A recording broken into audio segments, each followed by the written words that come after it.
Hi, everyone, and welcome to Untitled Chapter, where we have another teaching by Jetsunma Ahkon Lhamo to share with you tonight. This is part 3 of 5 parts. The title is Mindfulness in Everyday Life. It was a retreat that she gave a number of years ago. I believe it was like around 2005, but it could have been in the 1990s. I have to go back and check. In any case, it was the parts 1 and 2 were shown on the previous 2 Wednesdays. If you didn't have a chance to listen to them live, you can come and listen to them on YouTube later. But this one is coming up right now, and we hope you enjoy it. It will also be there for you to listen to later. Thanks.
In the practice of bodhicitta, the first thing that we can understand are the faults of cyclic existence.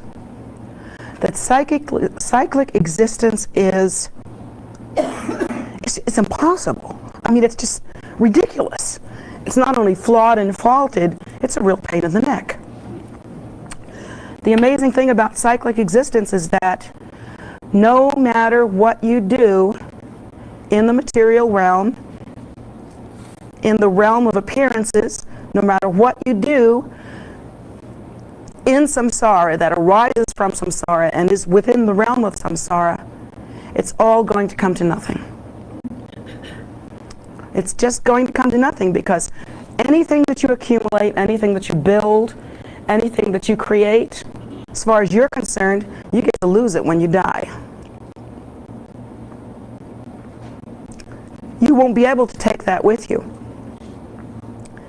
And so the saddest thing of all, and the thing that we have compassion about, the thing that we become mindful about, is watching someone who is no different from us. They want to be happy, just like we do. Watching someone spend all of their time pulling stuff together, accumulating, or not even accumulating, just setting up their little gigs, their little power things. All their little personality, blah, blah, blahs.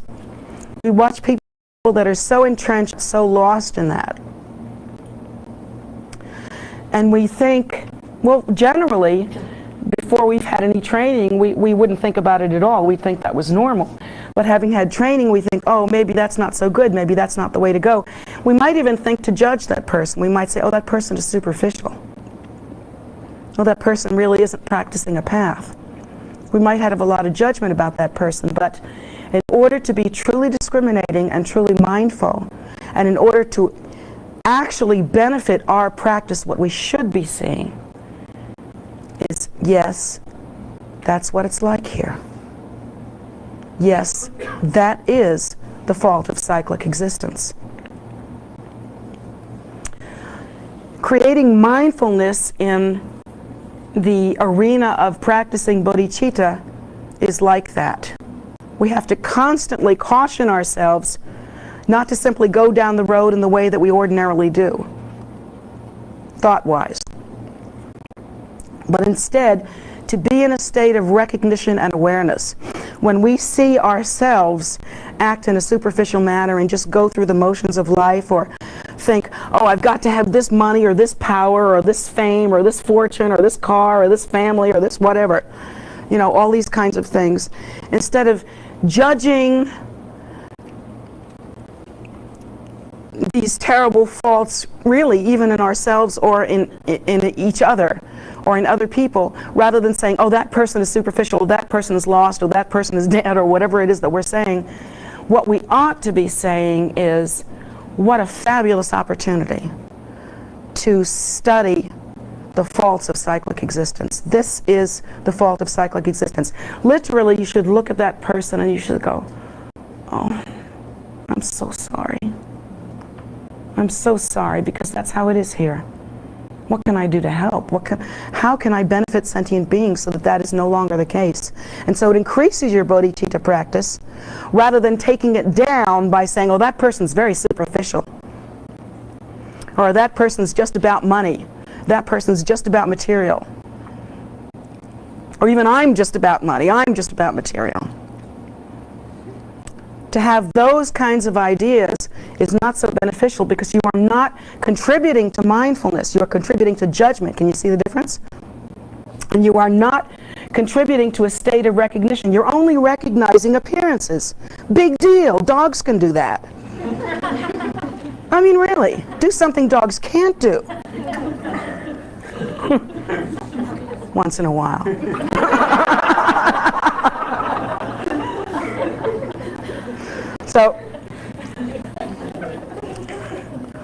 So what we're doing there is just wandering in this circus of appearances.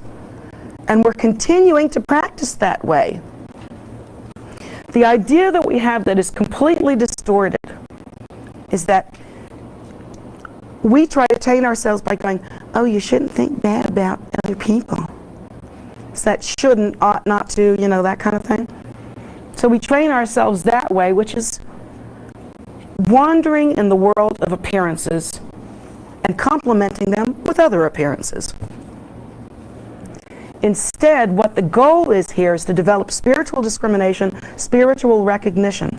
What you need to recognize is that this being that you see living in this way that seems so fruitless has the very seed of Buddha enlightenment within them. They are that. They are that nature, but piteously confined, blind, wandering in this deluded world of appearances, totally reactive, simply dancing through reactiveness. So there's no practice there.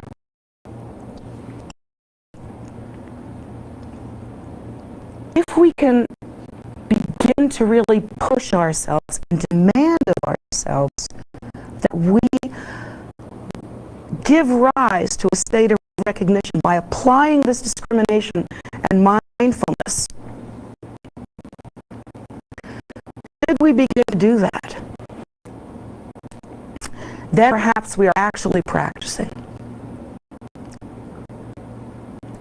Then perhaps we're actually accomplishing something. It is entirely possible to spend one's whole life as a renunciate. You know, calling ourselves a renunciate. I'm putting this in quote marks. We can spend our whole lives dressed up like Dharma.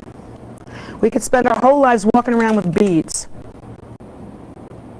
But if we do not require of ourselves that we move further and further into giving rise to a state of recognition, we might as well be entertaining ourselves.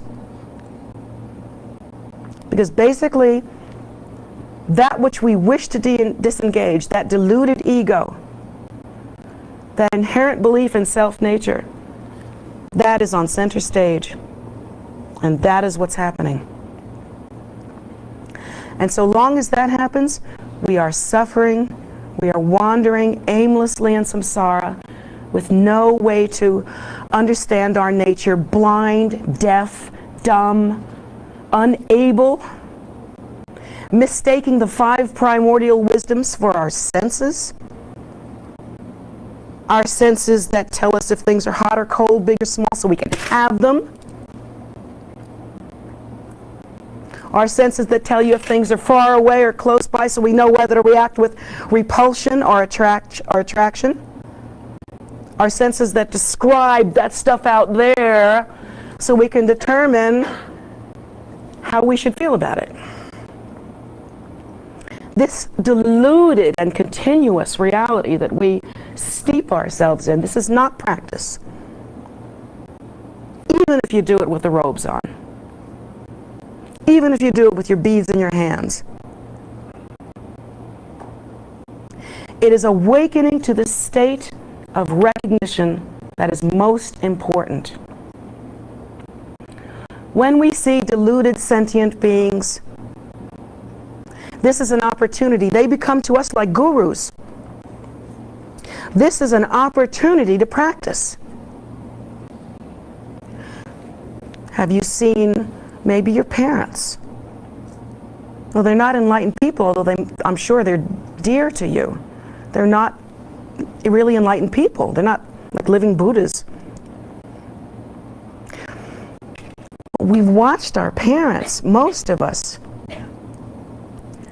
not only age, and sometimes very painfully. You know, the aging process is not a comfortable process. Your body drops out from under you and starts betraying you. Your only friend, it seems, starts betraying you. So not only have we watched this process go on, but we've watched them suffer so much. Suffer so much. We've watched them try to attain one by one all the goals they were told to obtain, and work so hard. Sentient beings aren't lazy. Sentient beings aren't not trying. Sentient beings aren't just wanting to kind of lay around. Sentient beings are working very, very hard every day to fulfill their belief systems. Our parents went to work. They might have been, they might have been the worst parents in the world, but they went to work every day. They worked really hard. They went through all of the things I remember. I mean, I'd have to say maybe my parents were some of the worst in the world, but I did watch them suffer, suffer, suffer, and work, and beat themselves to death. And the grief that they feel when they look at what they've been doing and working so hard and it amounts to nothing. The grief that they feel when they do everything they were told to do and still life is, what happened? What happened? Now I'm old. Nearly dead. So we've seen this. This is not only true with our parents, it's also true with us. It's also true with all beings. These are not bad people. These are not evil people. The sickness here is ignorance. The sickness here is a state of non-recognition. The sickness here is the narcotic sleep called samsara.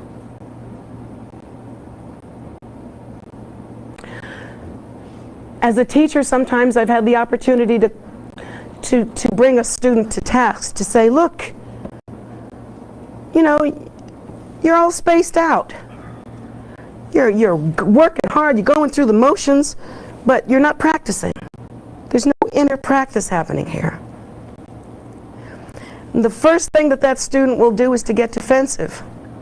And the reason why they'll get defensive, and correctly so, is because they're dancing as fast as they can. A student will look at you and say, well, what the hell do you want? I'm dancing as fast as I can. In the way that I understand, I'm working real hard. Well, I won't argue that with you. Not for a minute. You're right. You're dancing as fast as you can. You're working real hard. But the difference is you are not practicing recognition. Even if you spend 2 hours a day practicing, and then you leave that to go live the rest of your life, that is still a state of non-recognition, and we are not truly practicing. So what's required here is a deeper understanding, a deeper awareness, a more profound grasp of the realities that we are facing. Once again, our habitual pattern is to say, oh, this person is doing that, and that person is doing that, and that makes this person this kind of person, and that person that kind of person.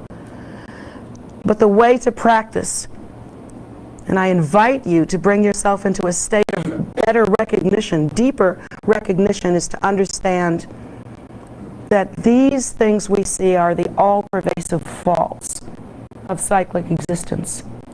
That this person that you're seeing is like a bee in a jar. Just hitting the glass, boom, boom, boom, boom, boom. Does the bee know what's going on? The bee is trying to fly. Bee is trying to do what bees know how to do.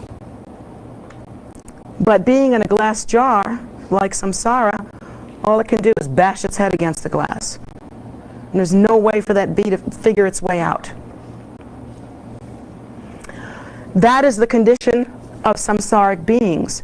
And awakening to that recognition is really the only way that we can give rise to the bodhicitta, give rise to compassion. Because otherwise, we are simply being compassionate, which is acting compassionate, which means I'm the star of the show. We are still in that deeply diluted state, we're just acting differently. And acting is still acting. So, in order to really give rise to true compassion, one has to recognize the faults of cyclic existence. One has to be in a state of recognition. You have to break through that, how can I put it? Maybe you all have sensed this. Do you ever sense that in your mind it's almost like pudding? That there's like a thickness there? That is it your skull? I don't know. But there's a thickness there. There is a that makes us, we can't break through it. It's like we go through these sleepwalking motions and you lose days, hours, years. You just lose this time and it's that thickness, and we're just, because we already decided way back somewhere else that one of the goals in life was to get such and such, and in order to get such and such, we have to act thus and so. Once we decide that, we never think about it again. Not really. We just go and act like that. We never stop to reevaluate. That is the unique thing about our brains. It's something we really need to understand. Once you come to a conclusion and you conceptualize something, that's it. You act by rote afterwards. So in order to awaken to a state of recognition, or in order to begin that process of discrimination, you have to rouse your mind from going through these preset patterns based on diluted ideas that you were given somewhere early on that you've never bothered to change. If you don't change those, you will still try to attain the same type of goals, but you'll be wearing Dharma clothes and doing Dharma activities when you do it. If you got the message that you have to be a star, if you got the message that you have to be powerful, if you've got the message that you have to be smarter, if you've got the message that you have to be some kind of special person, then when you practice Dharma, if you don't go back and reevaluate that in a mindful and discriminating way, you will simply do the same thing with Dharma clothes on. With Dharma words in your mouth, Dharma attitudes on your form.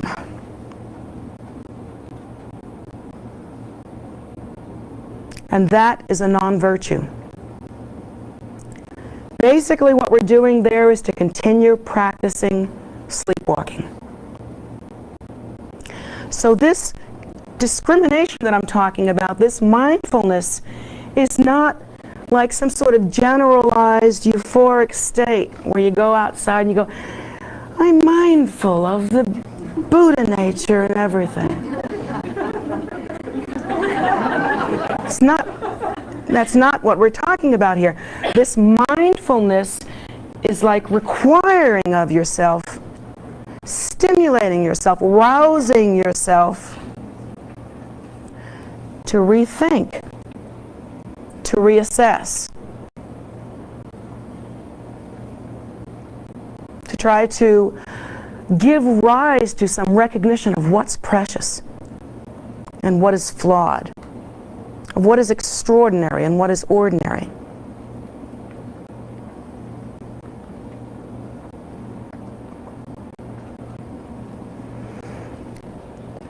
We can equate the condition we are in ordinarily to be like drunkenness. It's exactly like drunkenness. Some of my best students, and I mean that best with a capital B, as in Buddhist. Some of my best students are recovering alcoholics. Nobody gets delusion like an alcoholic. 'Cause boy, do we do that good.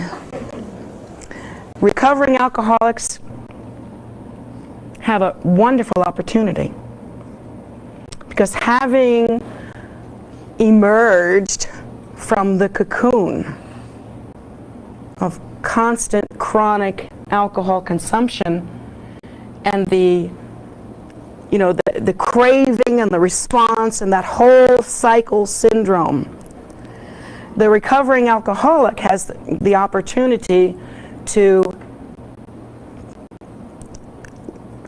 put aside the drinking and then go through the process of picking up one's awareness again and focusing it. They have the sense of knowing what it's like to do that for the first time. I've talked to many recovering alcoholics, and they always say, the worst time is the first time. You know, the worst time is right after you quit drinking and you notice that you have no mind. And you try to get your mind, you try to get one going. You try to punch start it somehow. You literally try to teach your mind how to think. How to think in a way that does not always go back into the can of obsession and compulsion and desire. So that's what you try to do as a recovering alcoholic. But they have this magical understanding of what it's like when you first get sober, and you get the difference between that sober state, even if it's a little raw and painful at first, and that other state. You get that you were constantly, that you were not functioning. You were not there. There was nobody home. You were being driven by craving alone. There was nothing else going on. Zero, zip, nothing else going on. There was nothing in your head but buzz. And the buzz got louder when you walked away from the liquor store, and it got better when you walked toward the liquor store. That opportunity to experience what that's like, to awaken to sobriety, is a fabulous teacher. Fabulous teacher, because it gives us a sense that all sentient beings are alcoholics. I mean, we may not be drinking, but we are woofing down the samsara. We are high on ego. We don't ever want to get off that. If we ever one day spent as much time on our practice as we do on our ego, we would be changed forever. So having that experience of suddenly awakening to a sober state is not so different from moving from preconceived patterns, preconceived ideas with all of their judgments and all of their reactions and all of their, all of the habitual tendencies of doing what you thought you were supposed to be doing. The difference, that would be like being sort of drunken or asleep or just kind of going through the motions. That sobriety that one attains when one begins to move into a state of recognition or begin to discriminate what the problems of samsara are. What is the difference between what is extraordinary and what is ordinary? What's really going on here? That state of discrimination is just like the very beginning of sobriety. And like the beginning of sobriety, it can be a little raw and painful.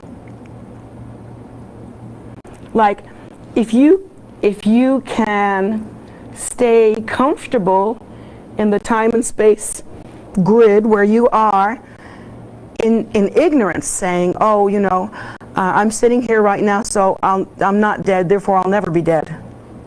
I'm sitting here right now and I'm middle-aged, therefore I'll never be old. That kind of deluded thinking.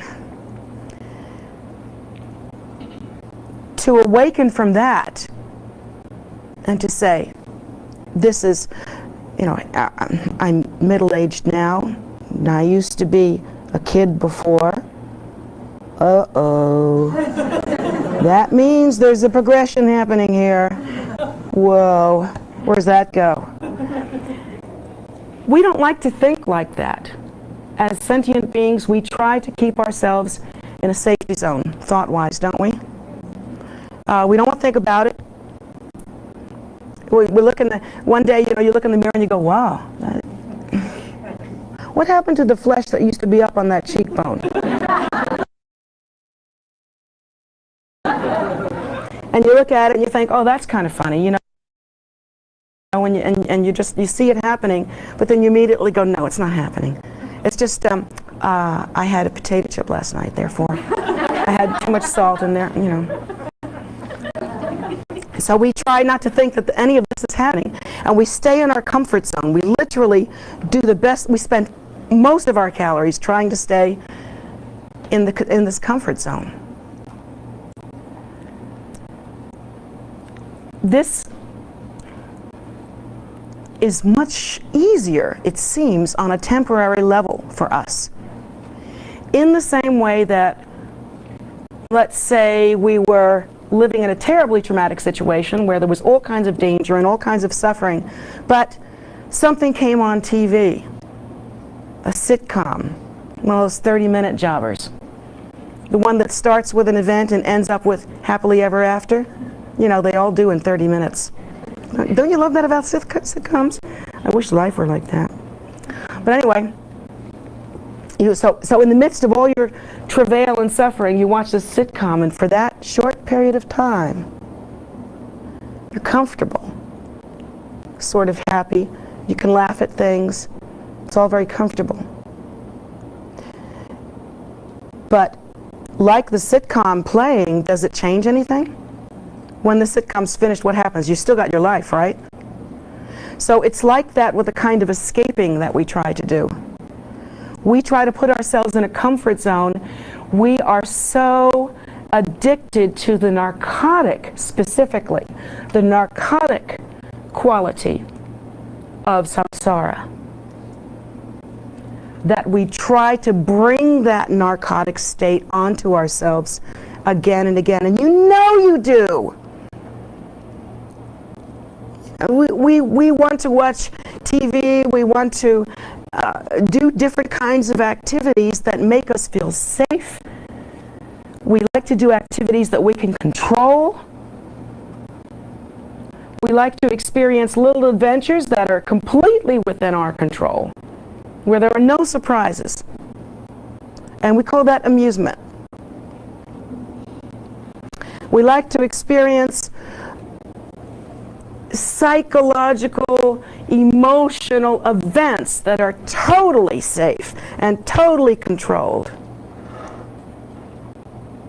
And we call that relationships. So we like to have all of this going on, and we don't want to leave that comfort zone. What is that comfort zone? That comfort zone is this blind, dumb acceptance of the appearance of phenomena as being real, without any discrimination, without any recognition. We prefer to bring this narcotic cloak onto ourselves. When we feel that things are getting too naked, too real, pull up the covers. That's what we do. And we all have different ways of doing that, don't we? I mean, you know, some people like to do the domestic goddess routine. Some people like to be workaholics. Some people like to, you know, do the fertility mambo. Some people like, I don't know, you know, it's all different kinds of things that we're doing. And we keep ourselves in that comfort zone, in this state of non-recognition.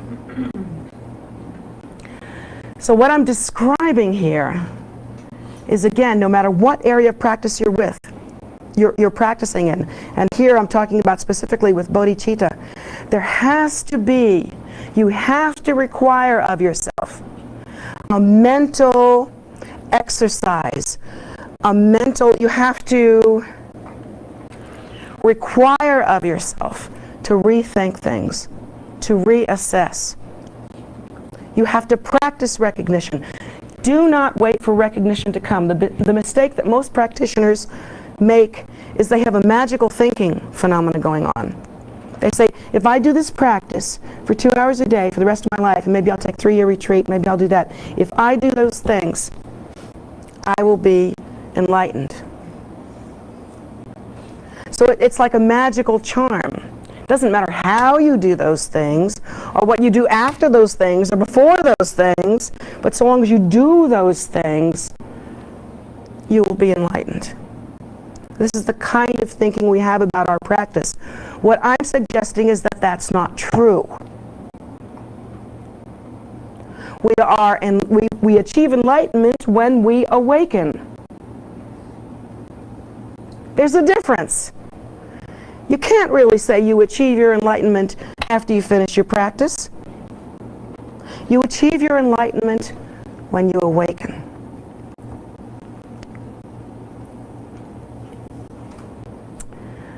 The state of recognition is the key here. And how you hone your mind, how you choose to use your senses, how you redefine, how you study samsara in order to recognize, how you study and learn to discriminate. This is necessary. This is necessary in order to achieve realization. It is part of the process of awakening.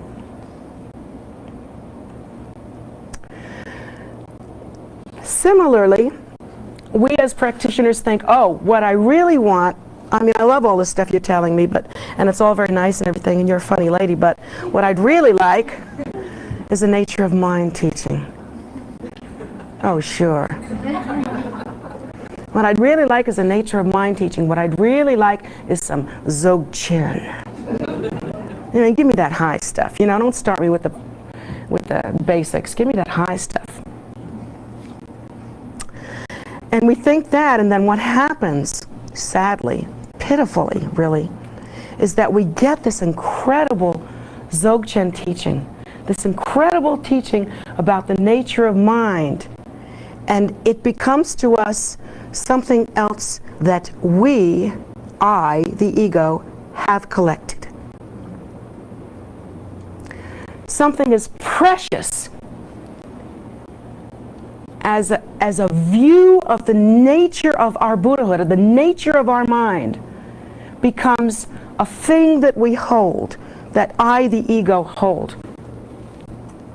Becomes something I have, and it makes me even greater, because I have those teachings and you don't.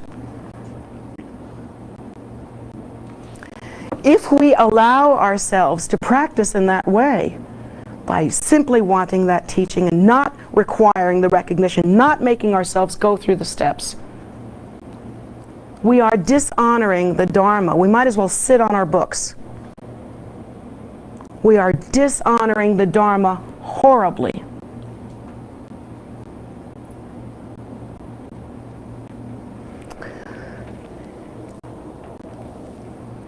Instead of collecting great teachings from great teachers, it would behoove us, it would serve us better to look in the mirror, to observe our own phenomena. Because in order to discriminate between what is extraordinary and what is ordinary, what is enlightened activity and what is samsaric activity, in order to develop this mindfulness, we have to learn to discriminate the world of phenomena. We have to learn to discriminate appearances.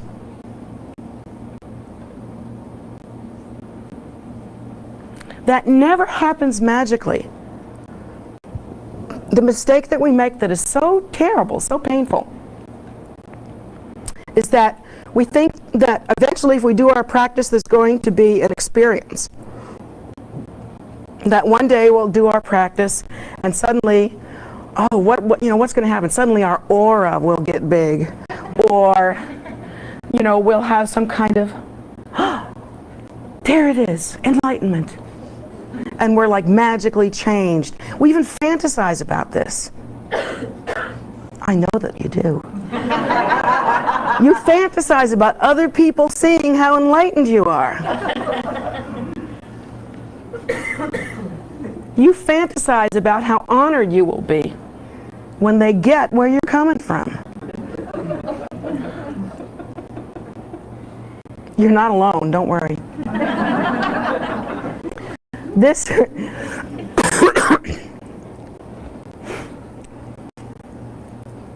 kind of idea is completely the opposite from the kind of discrimination and mindfulness that I'm talking about when I talk about discrimination regarding the world of appearances. In waiting for enlightenment to come to us, we're actually practicing duality, you see. In waiting for enlightenment to come to us, in waiting for that moment when the Hallelujah chorus starts, in waiting for that, we are actually saying, I, ego, I'm waiting for that to come to me. In that state, it will never happen. In that state, there is no such event. There simply cannot be, because there is no discrimination and no mindfulness of the world of appearances.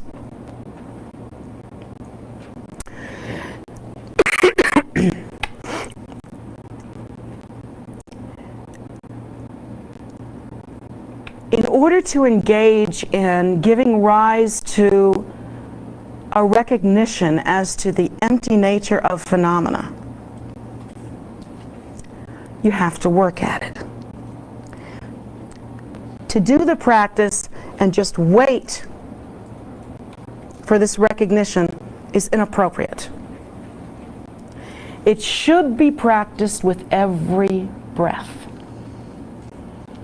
It should be practiced with every moment of our lives. And not just our spare moments, but the ones that count also. How does one practice the recognition of the empty nature of all phenomena? One of the ways that we can do that is by pacifying reactiveness through a deeper, better understanding and discrimination. Reactiveness is an inner enemy in a very profound way. It's probably your worst enemy. It is the seat, the throne, the source of all suffering. It is really our reaction to samsara and our activity because of that that brings our suffering, that is our suffering.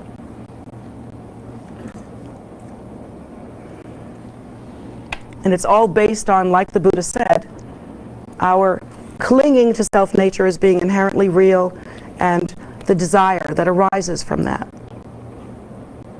This reactiveness is truly the enemy. I can't say that often enough.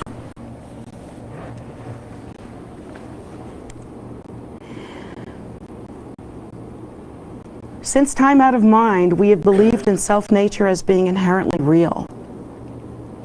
Since that first idea of self-nature as being inherently real, we have spent every moment from that point on securing ourselves, establishing ourselves, making ourselves safe, and defining, most of all, defining ourselves. In order to define myself, I have to see you as separate. And all of the ideas that we have that come from that are truly samsaric in nature. Even as a practitioner, the idea that I should walk around looking very noble and very holy and very renounced, even that idea, although it may seem to be about practicing on the path, is actually about the samsaric clinging to self-nature as inherently real. So this discrimination that we practice has to antidote that very thing. How are we going to antidote that very thing? That's not so easy.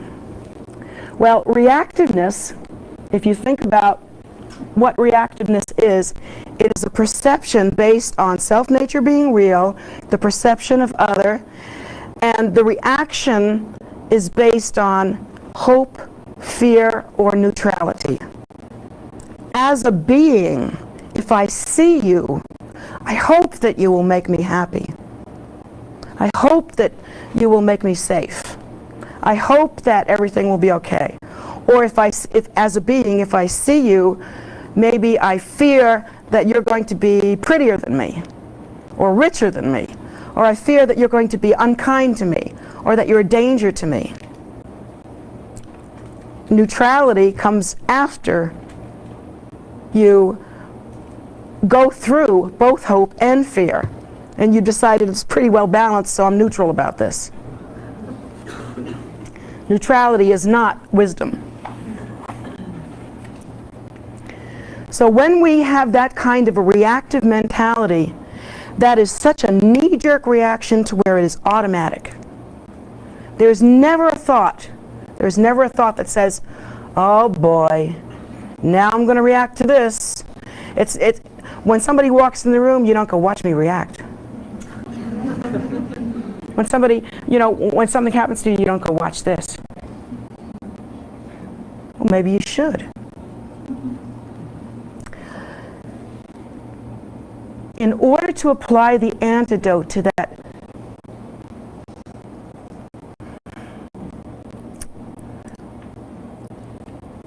I have the image of these old-time paddle balls, these paddles with an elastic string and a ball on the end, you know?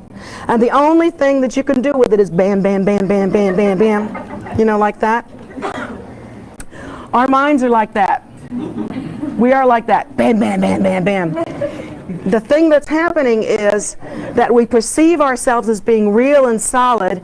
We perceive stuff as being out there, and the only thing it can do is hit us. And the only thing we can do is bounce at it. And it's bam, bam, bam, bam, bam. Reaction, reaction, reaction, reaction. Because we can't have a second where we don't reinforce the idea that self-nature is inherently real. Maybe we'll disappear. So bam, bam, bam, bam, bam, bam, bam, bam, bam. That's what we have to do, and it has to be constant. Or maybe time won't pass, or, things won't be solid. Oh my God. So bam, bam, bam, bam, bam. To apply the antidote to that, we're told that if we sit and practice and do the visualization, that is an antidote, and that's true. The reason why it's an antidote is because you're not reacting to something that affects self-nature, but you are engaging in a visualization, giving rise to a deeper awareness of what your nature actually is. So that's a great antidote for that. But if you really look at the phenomena of bam, bam, bam, and what it's based on, you can see that there is no spaciousness between the idea of self-nature as being inherently real and bam, the reaction. There's no space. The mind is just, it can't not snap back. Do you understand what I'm saying when I say that? It can't not do that. So to apply the antidote, you can't really decide consciously not to react. That would only make you neurotic. That is the nature of the beast as we are now. Or to pretend that you're not reacting. That would make you, well, you'd look holy, I guess, but you'd be a little weird.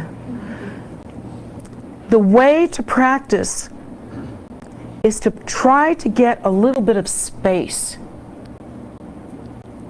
somewhere in that equation. To try to take a breath, give it a moment. How can you do that? I just said you can't control that. So how are you supposed to do that? The way to do that is to begin to recognize the nature of the phenomena that you're experiencing.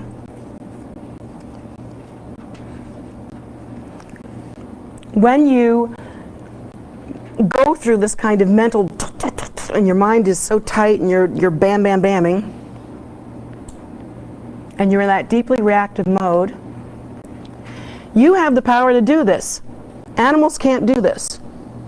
Other kinds of beings can't do this, but humans can do this. This is what's unique about us. We can stand back and we can say, oh yeah, that's just like me. I do that. Just that stepping back to observe the phenomena without going crashing into it headlong in total ignorance and drunkenness and denial. To be an observer, just for a moment, to watch the equation.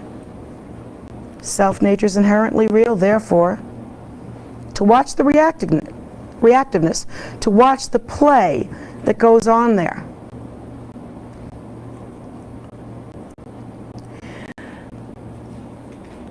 This is an incredible practice, and it should be done at times when you're not deeply reactive. It should be begun. To practice like that, you have to start very simply when the mind is relatively quiet. Watch yourself looking at a tree. Watch how when you look at the tree's only relevant if it makes you feel good. Otherwise, what do you give a shit about trees? Could care less. But the tree is beautiful. It affects us. It's very healing. Pretty in the spring, shady in the summer, fruitful in the fall. Instead of being, king or queen baby on your own little stage, instead of doing that, perhaps you can observe yourself looking at a tree and watching how the tree is relevant as to how it affects you. Watch what happens when you watch the tree. When you look at the tree, just kind of watch that whole equation right then. At first, maybe it'll happen too fast and you won't be able to see it. But if you persist, you will get a wedge in there. You will get a wedge in there. Watch your mind. You've heard this so many times in Buddhism. Watch your mind. What we're trying to do when we say that is to give rise to a state of recognition, to be able to discriminate the nature. When we begin to practice in such a way that we can get a little spaciousness in between the assumption of self-nature is inherently real and the reaction to the tree being only relevant to me, when we can get in the middle of that and observe that and watch that, there is a natural pause that develops. It's a very small pause, but as you continue to practice, it will grow. That moment of spaciousness will grow.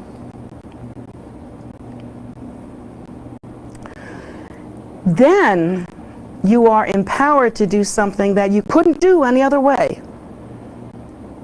And that is get ready to start dealing with your emotions and seeing them for the empty phenomena they actually are. We have all kinds of techniques for dealing with our emotions. We take Prozac. We go to therapy. We drink, self-medication. We suppress our emotions. Some of us are just champs at that. Oh my goodness, you just love to see people like that, don't you? We repress our emotions or we divert them. We divert them into something else entirely and then we're completely crazy. There are all kinds of different ways to deal with our emotions.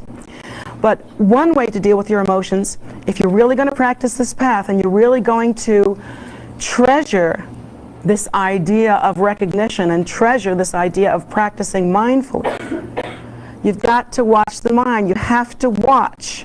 You have to perceive the nature of experience.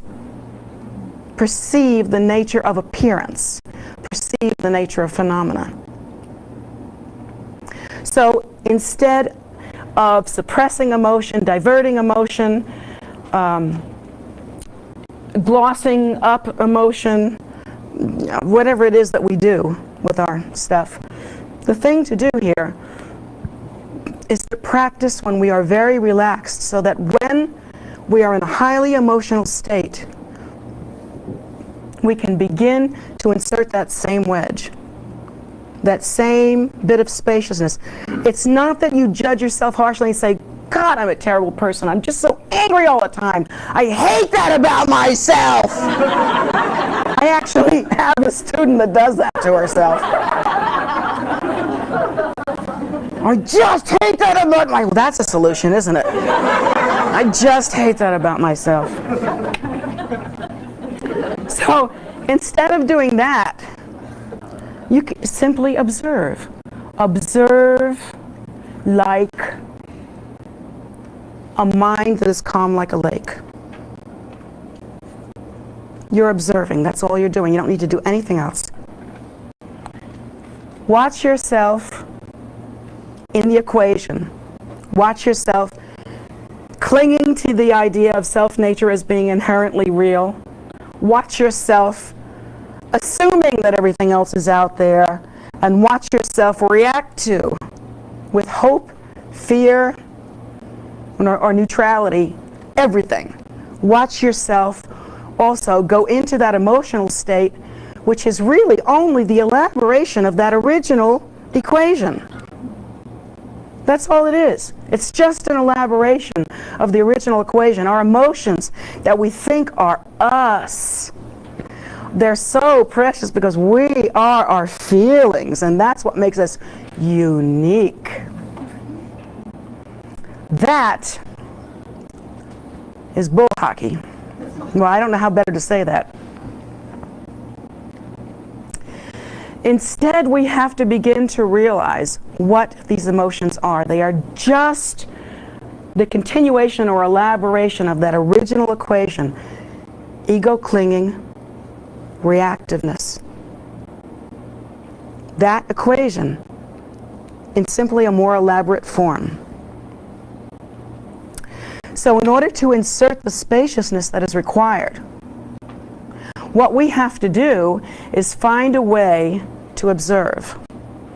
So even when you're getting ready to kick the dog and throw the kid through the wall, when you're in that state, you know, I mean, technically speaking, it's very, very hard when you're in that state to do much about it, you know? Once you're there, you know, just wait for it to go away. I mean, that's all you can do. Once you're there, it's very difficult. But even if you can't suppress your emotion, and shouldn't, because that's not really the healthiest thing to do, even if you can't fake it and say it's something else, which so many of us do also. You know, we have anger and we say, oh no, it's over concern. Even if we're not able to do any of that, we, even in that roused, inflamed state, are able to observe ourselves. That is the unique capacity of human beings. Won't you use it? It's what distinguishes you from the rest.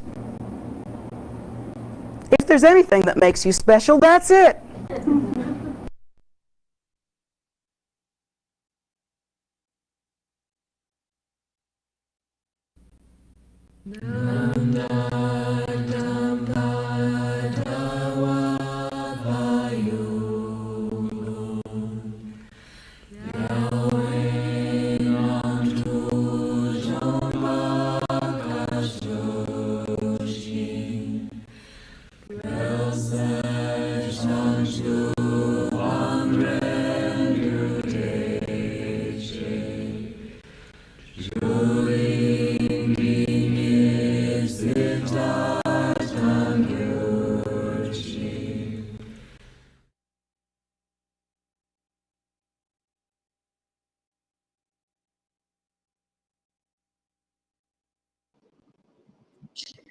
Wow.